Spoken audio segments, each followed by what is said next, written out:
Kia ora koutou, ko Hugh toko ingoa. I am Kai Tui Tui Kaupapa Paho, or Content Coordinator for Manawatu People's Radio, te reo irirangi o ngā tangata o Manawatu. And I've been doing all the sound so far this evening. I had this idea that, because I can control the sound desk from my phone, that I was going to push a button and make myself echo. But I thought that would be mean to Sam, who's taken over the sound, so I decided not to do that. I was born here in Palmerston North 40 years ago. And my parents, Richard Dingwall and Stephanie Dufresne, that's Stephanie there, wandering around the Ahamate Reserve with me, met in Scotland, where my mother had gone to study. She was interested in psychiatry, and there was a limited scope to study that in New Zealand at the time. And in Edinburgh, she met this man who was working as a nurse, and they struck up a relationship. They returned to New Zealand and initially lived in a tiny, tumble-down little cottage out in the Pahongana Valley, which is still there. And as a very tiny baby, I slept in a bassinet which had to be hauled up to the roof out of the way. My mother liked to tell a story that she had been outside chopping wood and she heard a big thump and ran in, and the rope had failed and dropped me on the floor. It woke me up, but otherwise I was not very fussed about having been dropped. But the bassinet was retired after that point.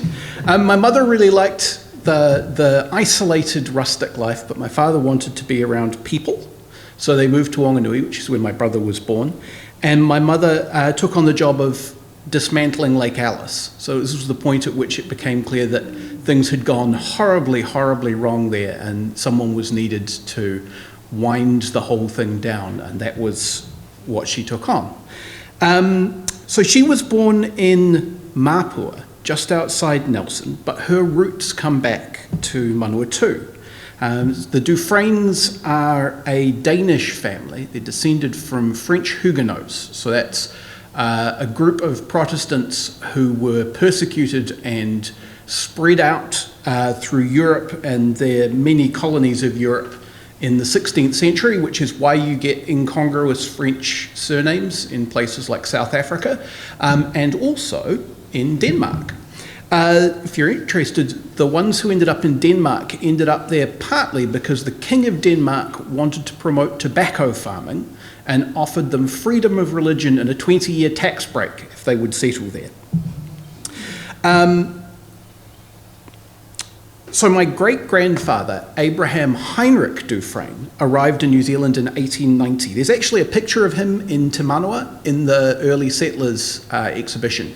There's a picture of a group of people sitting at a campsite in Manawatu, and he's the guy with the moustache and the hat. It's not labelled as being him, but I've got the same picture in a book called The Book of the Dufresnes, which was compiled by my second cousin, I believe. It's I have to remember what constitutes what relationship. Carl Dufresne, that's Carl Dufresne. And I really wanted to put that picture up as well, but unfortunately all the versions I have it really tiny, so if I blew it up to this size it would be awful. And incidentally, that book is the source for a fair bit of what I'm going to be telling you from now on. So in 1899, Abraham married Anna Clausen. The Clausens have been in Manawatu since the great wave of Scandinavian migration in the 1870s, and they're a very prominent family. There's a Clausen Reserve near where my father lives, and Clausen Street. And there are lots of Clausens in the Terrace End Cemetery filed under L for Lutheran. In the Book of the Dufresnes, it's speculated that the reason that the Clausens came to Palmerston North instead of Wairarapa or Hawke's Bay, which is where a lot of Scandinavian migrants ended up, is because of the influence of Bishop Ditlev Monrad, who had bought land in the area and was actively promoting New Zealand, and particularly Manawatu, as a destination. Remember the name Monrad, that's going to come back. Abraham and Anna would go on to have 8 children, 7 of whom survived into adulthood, And their grandchildren include, in addition to Carl and my mother, who's quite notable if you read up on psychiatry in New Zealand, the broadcaster Justin Dufresne, who was known as the voice of Wellington, and the author Yvonne Dufresne, who is on the notable old girls board at Queen Elizabeth College, if you ever happen to be there.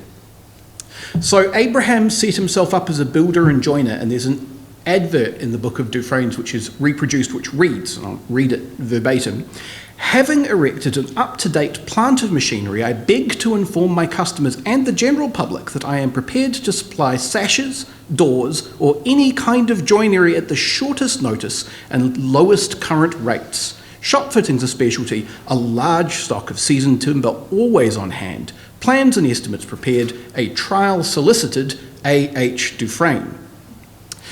He acquired a reputation as a master craftsman, and his masterpiece was the grand homestead that he built for Ditlev Gotthard Monrad, the grandson of the previous Monrad. And this house, Kainga is still standing on Pioneer Highway. In fact, it is currently for sale, so if you have $1.5 million or so, could be yours.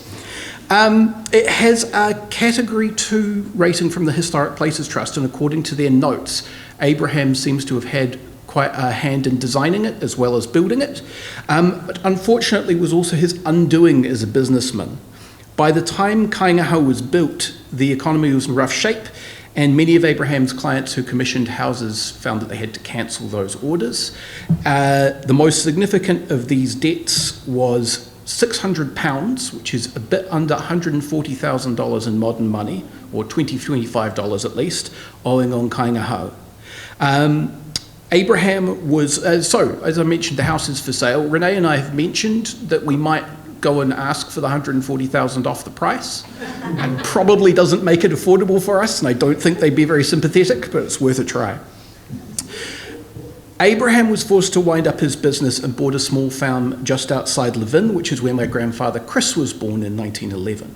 And when Abraham's health finally failed, the family moved to Wellington. Chris was a character. He was very strongly left-wing. My mother talked about how as a child she could only play with her cousins because other families were worried that the communism might be catching. And he was a man who did precisely what he wanted and would cheerfully turn his hand to almost anything. Before he and my grandmother moved to Nelson, he was conscripted as a non-combatant and served as a cook at Trentham. He used to return to my grandmother with leftovers from the officers' mess even after they stopped up at the hole in the fence that he was using to get out.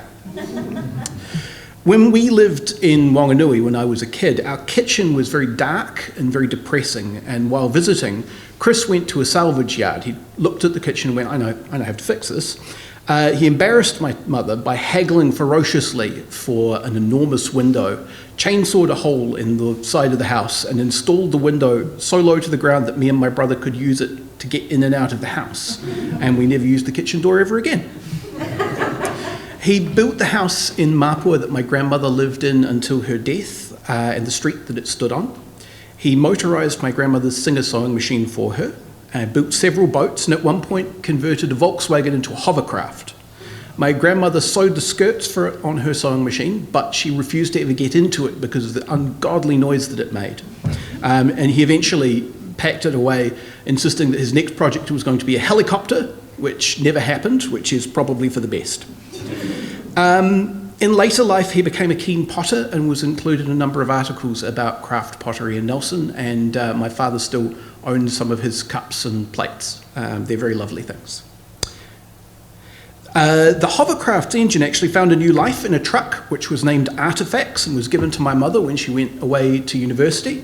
It had a false bottom in the truck bed so that she could stow gear safely away from thieves, and eventually it developed an odd engine noise.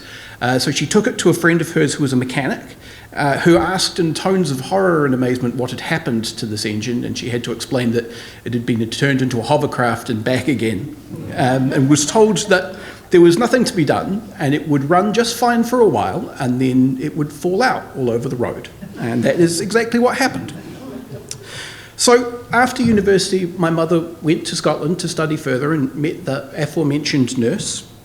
And And after she finished with Lake Alice, we moved to Scotland. My mother wanted to train further at a level that wasn't possible in New Zealand at the time. So when I was 6, we moved from Whanganui to a town called Lindsay, just outside Glasgow, which is a town that exists because they needed a place to stop the trains. They needed to refuel the trains, so they offered a lifetime's free rail travel to the man of the house if the man would build a house worth at least £100. We lived in Scotland until I was 12, and when my mother accepted a job with Healthcare Otago, we returned to New Zealand and settled in Dunedin. I went to high school in Dunedin and eventually got a job at the Access radio station there, which is now called Otago Access Radio, or OAR for short, which is where I met my wife, Renee. When I moved here for work in 2010, I felt like that I had in some ways come full circle, returning to where I started. Since then, my mother developed dementia, and my parents moved back to Palmerston North to be closer to us. In the last couple of years before her illness got too severe, she talked a lot about our Danish ancestors. She was very proud of their adventuring spirit, and she liked to go and stand on the river path by the Manawatu, which is sort of what we're doing there, looking out at the windmills and telling us over and over again how her Danish ancestors chose Palmerston North with all of its beauty, and how glad she was to be back where they had started. And now we've come full circle.